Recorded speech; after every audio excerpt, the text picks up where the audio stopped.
Banyak masyarakat mensinyalir bahwa pengadaan barang dan jasa di Aceh ini amburadul, Pak.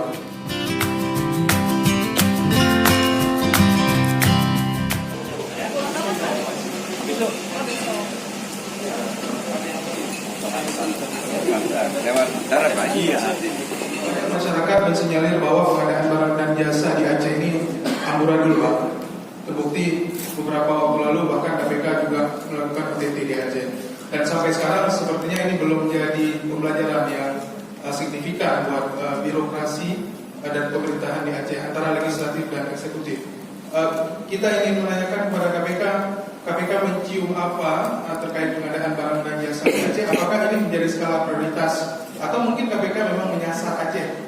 Untuk adanya di Aceh yang memprihatinkan itu, tapi masih banyak terjadi di kementerian, masih banyak terjadi di daerah lain.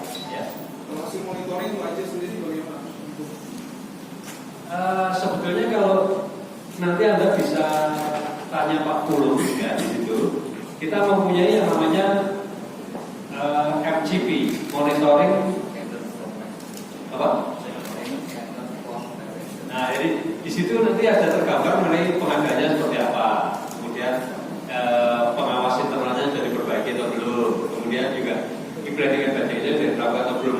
Kami sangat menyarankan Pak Sekda, tolong planning dan budgeting tadi segera dilakukan supaya kemudian rakyat juga melihat yang diusulkan oleh dinas ini apa, yang diusulkan dinas ini apa, dan kalau itu rinci dan sangat detail, kemudian rakyat juga bisa tahu dari awal, nah ini kemahalan, ini tidak diperlukan. Nah nanti di dalam perjalanan FGP juga akan memonitor bukan hanya pengadaannya, tapi juga pelaksananya di lapangan.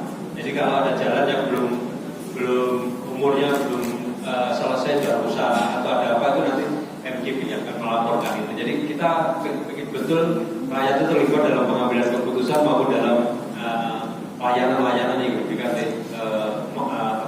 birokrasi di waktu-waktu yang akan datang. Oke ya. Ternyata menjadi bupati, menjadi wali kota, menjadi gubernur itu juga memerlukan biaya yang mahal.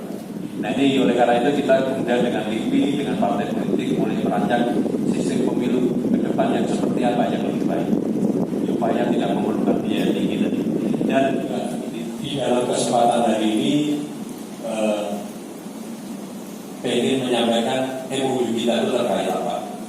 MOU kita itu terkait dengan banyak hal. Pertama peningkatan pendapatan asli daerah. Saya tadi disampaikan oleh tahun 98 APBN kita itu hanya 197 triliun. Kemudian Pak SBY pertama kali jadi presiden kalau nggak salah APBN kita itu sudah 440 triliun. Hari ini Bapak Ibu sudah tahu kan? Kemarin sudah dengar dari Pak Jokowi berapa? Ada yang tahu? Sudah melewati angka 2.500 triliun.